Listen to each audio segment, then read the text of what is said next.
श्री परमात्मा ने नमः। नमस्कार मित्रों, आप सभी का स्वागत है हमारे यूट्यूब चैनल श्री कृष्ण उपदेश में। मित्रों, मैं सुधीर वर्मा आप सभी के लिए लेके आता हूँ श्रीमद् भागवत गीता का अर्थात रूप, यानी कि आप सभी को मैं हर एक श्लोक का अर्थ समझाता हूँ।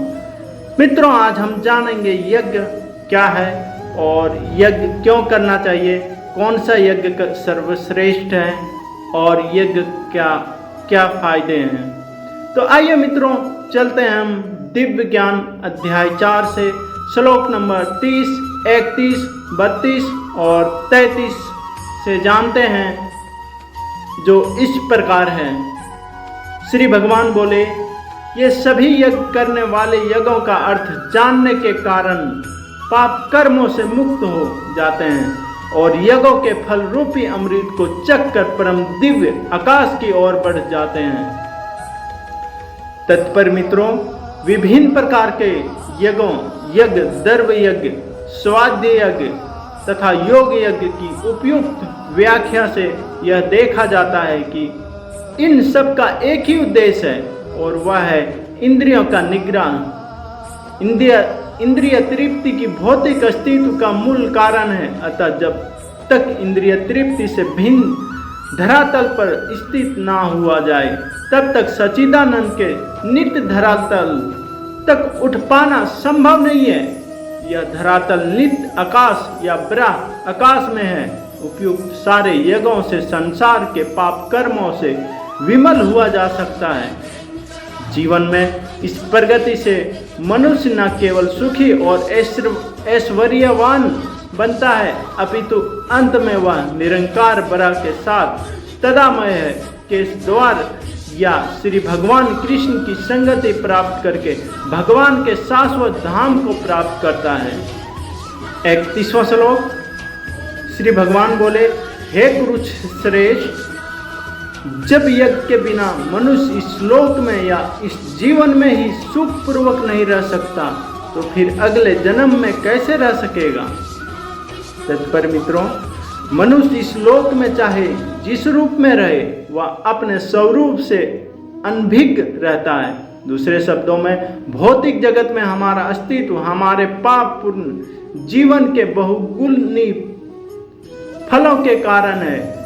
अज्ञान ही पाप पूर्ण जीवन का कारण है और पाप पूर्ण जीवन ही इस भौतिक जगत में अस्तित्व का कारण है। मनुष्य जीवन ही वह द्वार है जिससे होकर इस बंधन से बाहर निकला जा सकता है। अतः वेद हमें धर्म, अर्थ का, काम तथा मोक्ष का मार्ग दिखलाकर बाहर निकलने का अवसर प्रदान करते हैं। धर्म या ऊपर संस्तुतः अनेक प्रकार के यज्ञ हमारी आर्थिक समस्याओं को स्वयं हल कर देते हैं। जनसंख्या में वृद्धि होने पर भी यज्ञ संपन्न करने से हमें प्रचुर भोजन, प्रचुर दूध इत्यादि मिलता रहता है।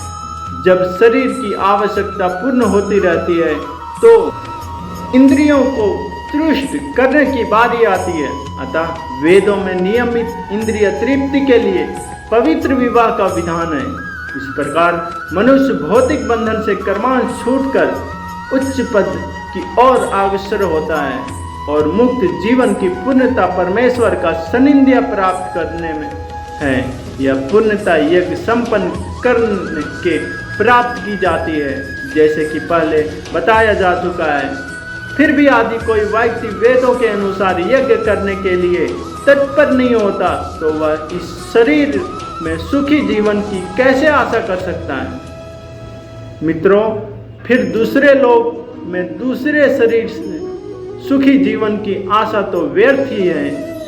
विभिन्न स्वर्गों में भिन्न प्रकार के जीवन सुविधाएं हैं और जो लोग यज्ञ करने में लगे हैं, उनके लिए तो सर्वत्र परम सुख मिलता है। किंतु सर्वश्रेष्ठ सुख वह है जिसे मनुष्य कृष्ण भक्ति के अभ्यास द्वारा वैकुंठ जाकर प्राप्त करता है। अतः कृष्ण भावना भावित जीवन ही इस भौतिक जगत की समस्याओं का एकमात्र हल है। मित्रों, एकमात्र हल ज्ञान और यज्ञ है। मित्रों, आइए चलते हैं 32वां श्लोक, जो इस प्रकार है। श्री भगवान बोले, ये विभिन्न प्रकार के यज्ञ वेद समस्त और ये सभी विभिन्न प्रकार के कर्मों से उत्पन्न है। इन्हें इस रूप में जानने पर तुम मुक्त हो जाओगे। तत्पर मित्रों, जैसे कि पहले बताया जा चुका है, वेदों में कर्ता भेद के अनुसार विभिन्न प्रकार के यज्ञों का उल्लेख है। क्योंकि लोग देहात्म बुद्धि में लीन है, अतः इन यज्ञों की व्यवस्था इस प्रकार की गई है कि मनुष्य उन्हें अपने शरीर, मन अथवा बुद्धि के अनुसार संपन्न कर सके। किंतु देह से मुक्त होने के लिए ही इनका सबका विधान है। इसी की पुष्टि यहाँ पर भगवान ने अपने श्रीमुख से की है। मित्रों, स्वयं भगवान अपने मुख से यहाँ पे हमें समझाया है। 33वां श्लोक, हे परंतप द्रव्य यज्ञ से ज्ञान यज्ञ श्रेष्ठ।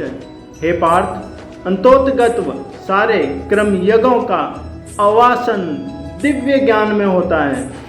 तत्पर मित्रों, समस्त यज्ञों का यही एक प्रयोजन है कि जीव को पूर्ण ज्ञान प्राप्त हो, जिससे वह भौतिक कष्टों से छुटकारा पाकर अंत में परमेश्वर की दिव्य सेवा कर सके।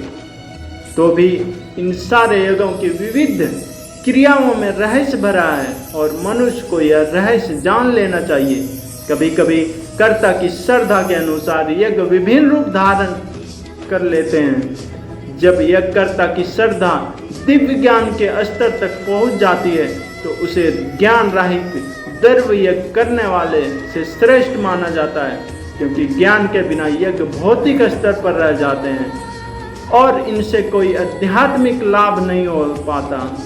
अर्थात ज्ञान का अंत कृष्ण भक्ति में होता है, जो दिव्य ज्ञान की सर्वोच्च अवस्था है। ज्ञान की उन्नति के बिना यज्ञ मात्र भौतिक क्रम बना रहता है, किंतु जब उसे दिव्य ज्ञान के स्तर तक पहुंचा दिया जाता है तो ऐसे सारे क्रम आध्यात्मिक स्तर प्राप्त कर लेते हैं। चेतना भेद के अनुसार ऐसे यज्ञ क्रम कभी कभी कर्म कांड कहलाते हैं और कभी कभी ज्ञान कांड।